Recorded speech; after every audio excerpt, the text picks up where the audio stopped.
Hey, hey, what is going on, guys? GT, I am the tie. You thought I would never get you guys a Wi-Fi battle again, right? Because it's been forever. Well, you were wrong. My computer's just been a piece of crap. I apologize about that. I think the video card's really old. Like, I can't handle the newfangled technology that exists in the world today, right? But, what do I want to say before I start this match? I got a match today against BlazinKickinChicken. He's an amazing YouTuber. Background music today is going to be inspired by Inert Fury and Meek Lachu.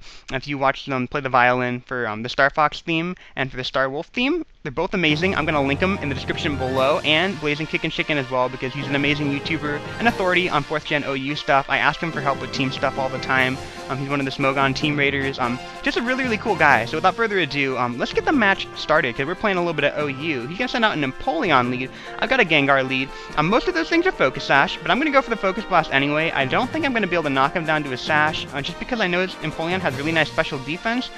But if he's got the Focus Sash, I'm still going to break it from my perspective, and it's still going to knock him down pretty low, but he's got a Chople Berry, so scratch all that. He's not even going to take half from that. He can set up Stealth Rocks of his own right here, and I didn't even notice that he got the Spadef drop right there, but I don't think it matters, because now that he doesn't have the Chople Berry, the Focus Blast was going to kill him on the next turn. I didn't want to over-predict in this scenario, because I don't know what he's going to switch out into, so I just go for the Focus Blast again. He goes into a Roserade, I don't even hit it, and because I don't hit him, I don't know if it's like a bulky Roserade or not, so I'm going to go ahead and go for the Shadow Ball, just to see what he wants to do, put me to sleep, but he sets up a layer of Spikes. He didn't say go for Stun Spore immediately, so I feel pretty safe going into Infernape in this scenario, because I expect another layer of Spikes right now.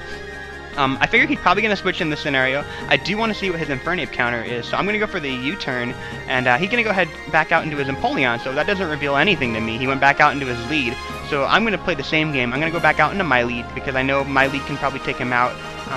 From his perspective, I don't think he wants to switch into Roserade again, in case I predict that, and go for a Shadow Ball, so he goes into a Jirachi this time. And I go for the Focus Blast. He takes that really, really nicely, so I don't know how much HP investment he has in that, and I don't know what type of Rachi this is, so I want to see what he wants to do. If he wants to go for a T-Wave, I definitely don't want to switch in Infernape just yet, and he does go for that Thunder Wave right here, so it's a good thing. I think keeping the Paralysis off of the Infernape is more important than keeping it off of the Gengar, so I'm going to go switch into Infernape now, because I don't think he's going to go for a T-Wave twice in a row. And I was thinking he might go for the Wish, or he might go for a Wish Protect combo, or he might go for the Iron Head. Turns out he went for the Iron Head. I didn't take the hit too well, but I'm sitting at 30 HP. I take 29 damage from Life Orb Recoil, so I got 2 hits in me. I don't know if he knows that yet, but I'm going to go for the Overheat. I'm in Blaze range, it's Life Orb, so that's going to maim the Empoleon on the switch-in. That's a pretty good change, because I did have the Mach Punch, so as long as the Ape was alive, that Empoleon was going to die.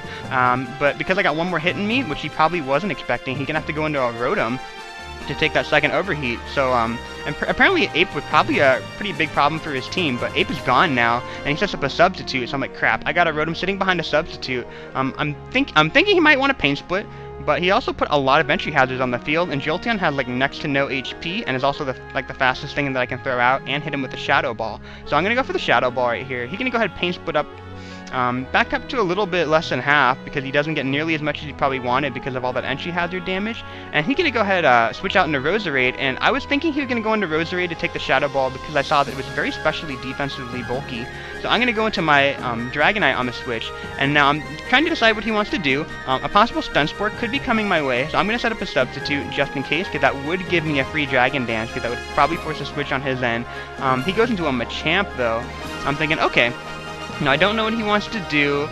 He's probably just going to go for the Stone Edge in this scenario, so I'm going to go for the Dragon Claw. He has 2 Dragon Claws, because I know I'm probably going to be faster than the Machamp unless his Scarf is better than hitting him with a, and going for a DD and then hitting him with a Dragon Claw. I do less damage in that scenario, but I get a critical hit, and that really sucks for him, because it eases prediction on my end. I can predict the Rachi switch in by going for Earthquake now, because it also kills the Machamp as well, so that's what I'm going to do. Hopefully he doesn't switch out into Rotom, but I don't think he wants to switch into Rotom on a possible Dragon Claw, so he goes into the Rachi, like I was thinking he was going to, predicting the Dragon Claw, and I'm going to knock out the Rachi. That was really, really nice, because obviously I don't have an Ape anymore, so taking out that Rachi would have been a little bit of a pain depending on what type of set it was. Now he goes back out into a Rotom. I don't know if I'm faster or slower than this thing at this point, so I'm going to go back into Jolteon again, because I'm expecting him to go for a T-Bolt possibly, or maybe a Willow or something like that, but he goes out into Rotom, and I'm just going to go for the Shadow Ball, because I see a Substitute. I might as well try to break it, that way he's at really low HP. I can switch into something that's still faster than him, and then take him out.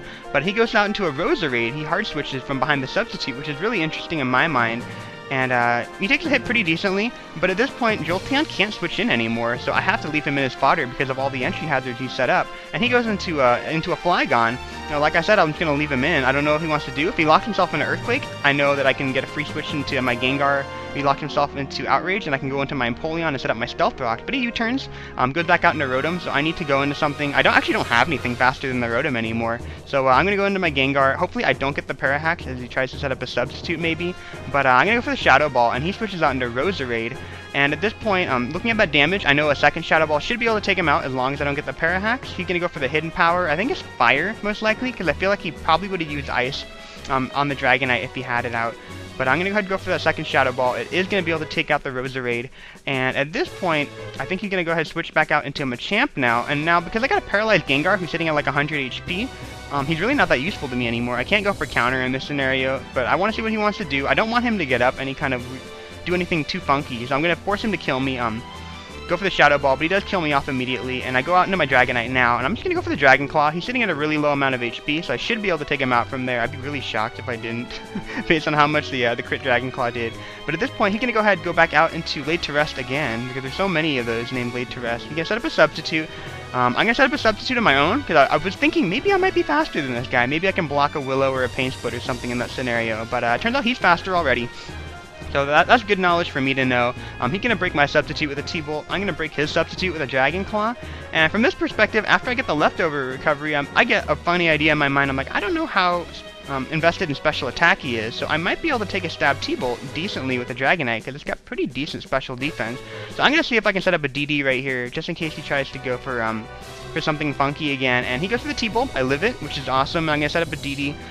Obviously, I know that the Flygon has a possibility of coming in, but it's not going to want to come in on a Dragon Claw. So at this point, he has to leave the Rotom in his fodder, because I think Rotom and Flygon are his last two guys. And I haven't revealed that I have an Empoleon or that I have a Tangrowth yet. So Dragonite is pretty much my last sweeper, and I'd have to stall out someone if necessary. But he goes into a Flygon.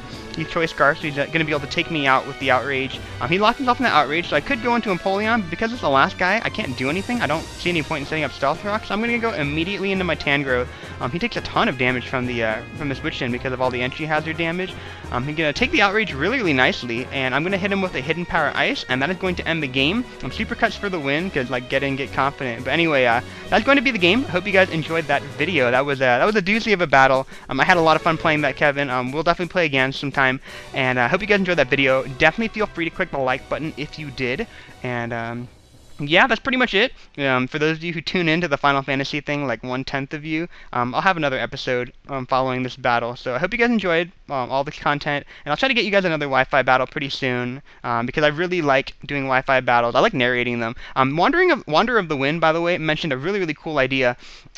Because I'm having so much computer trouble, he's like, well, if we could send you a match, would you narrate it? And I was like, yeah, I'm game for that. So if you guys want me to narrate a match, let me know. Send me the save file or something, and maybe I'll narrate matches for you guys if I can't get any content up. That way I can get you guys some content, right? But that's going to be it for today.